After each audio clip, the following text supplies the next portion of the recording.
first time I published a video on my social media accounts, I was panicking afterwards. And I don't just mean that I was thinking of all the things people could say or do or what could happen.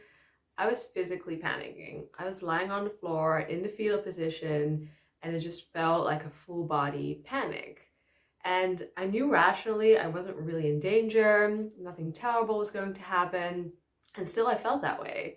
And I couldn't explain it. It was just a really, really physical sensation. And I think for a lot of us, when we do things that are a little bit scary, like think about doing a presentation for work, we know that nothing terrible is probably going to happen. We're not actually unsafe or in danger, but it can feel that way. Like the fear of failing or the fear of being judged can feel equally as dangerous as being, I don't know, eaten by a bear. And it's not a logical thing. So when you try to talk yourself out of it, you might notice that that doesn't really work because you still physically feel it. You might feel it in your throat, you might feel it in your belly, you might feel it by just being jittery all over. And it's really just a sign that it's a new experience for your nervous system or something it's unfamiliar with, and therefore it feels unsafe.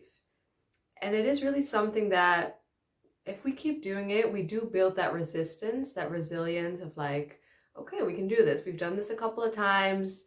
It does get better every time. But it can be really tempting when we feel that nervousness or that fear come up to just avoid the situation altogether. I know I wanted to do that. I was like, I'll just probably just stop publishing videos and I don't have to deal with that fear.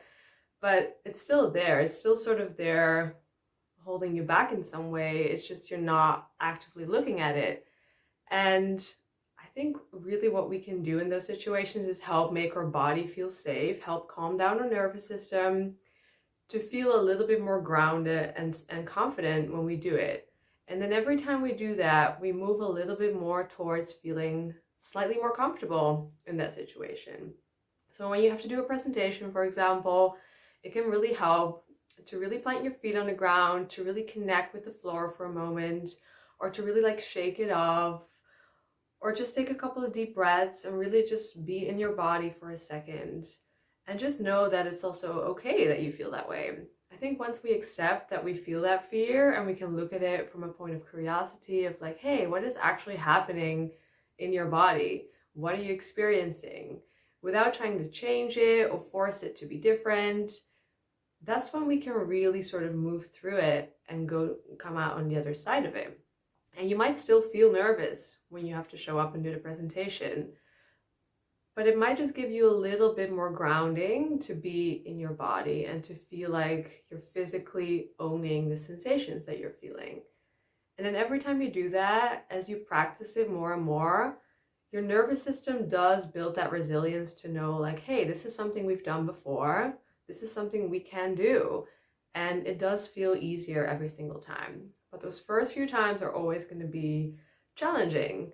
And I think instead of thinking like, oh, I shouldn't feel this way or I need to change this now, it can really help to be like, okay, I'm just curious about it.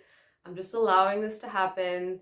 And I'm just going to see what my nervous system needs to feel a little bit calmer and a little bit more grounded as I'm doing this. And then as you continue on that journey, I'll guarantee you that you will get better at it, it will get easier, and you will be more resilient in those situations.